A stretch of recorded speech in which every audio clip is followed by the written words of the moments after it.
Մոսկվայում առաջին անգամ բժիշկները փորձարկել են անհատականացված հակաուռուցքային պատվաստանյութ։ Նեոօնկովակը պարզապես նոր դեղամիջոց չէ, սա նոր մոտեցում է, ասում են ռուս գիտնականները եւ ընդգծում, ռուսական այս պատվաստանյութը կարող է դառնալ շրջադարձային ոչ միայն բժշկության, այլև ամբողջ մարդկության համար։ Պատվաստանյութը նախատեսված է ոչ միայն առաջնային ուռուցքի, այլ նաև մետաստազների դեմ, այն բարդ եւ հաճախ մահացու գործընթացի, որը քաղցկեղը դարձնում է առավել վտանգավոր։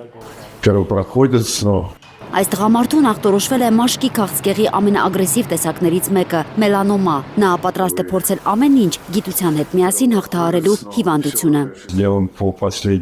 Պատվաստանյութը ստեղծվել է գիտական նվաճումների համաձայն եւ պետք է աշխատի ոչ միայն հիմնական ուռուցքի, այլև այն մետաստազների դեմ, որոնք ավելի են ծանրացնում հիվանդությունը։ Մեծ հույս ունենք ձեզ հետ միասին անել հնարավորը ձեր հիվանդությունը հաղթահարելու համար, հետո ձեր օրինակով այլ հիվանդների ուժը։ Ռուսաստանի Գամալեա կենտրոնը, որը տարբեր պատվաստանյութերի արտադրության բազմամյա փորձ ունի, լայնածավալ նախապատրաստական աշխատանքներ է արել նեոօնկովակը ստանալու համար։ Մենք փորձել ենք ներառել հասանելի լավագույն տեխնոլոգիաները, լավագույն գենետիկական կառուցվածքները, լավագույն գենետիկական տարրերը։ Մենք մեծ նախապատրաստական աշխատանք ենք կատարել։ Քաղցկեղի դեմ պայքարը մտնում է նոր, բայց նաև բարդ փուլ, հայտարարել է Ռուսաստանի առաջատար ուռուցքաբաններից մեկը Անդրեյ Կապրինը։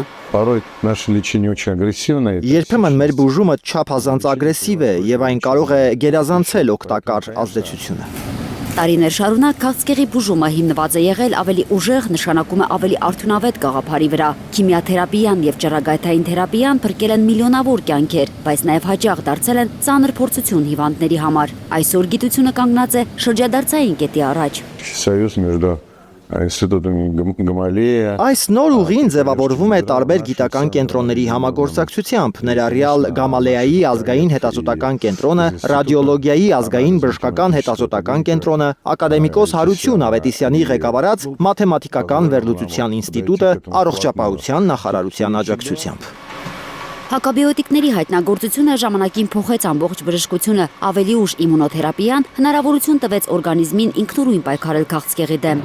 Նեոօնկովակը, ըստ Ռուսաստանի լավագույն գիտնականների, կարող է դառնալ այս շղթայի հաջորդ օղակը։ Եթե այս տեխնոլոգիան արդարացնի սպասումները, այն կարող է փոխել հատկապես այն հիվանդների ճակատագրերը, որոնց հիվանդությունն արդեն ճյուղավորման փուլում է։ Ըստ Ռուսաստանի առողջապահության նախարարության, պատվաստանյութը մշակվում է անհատապես յուրաքանչյուր հիվանդի համար եւ նախատեսված է հենց այն դեպքերի համար, երբ հիվանդությունը գտնվում է բարդ, սրացած փուլում։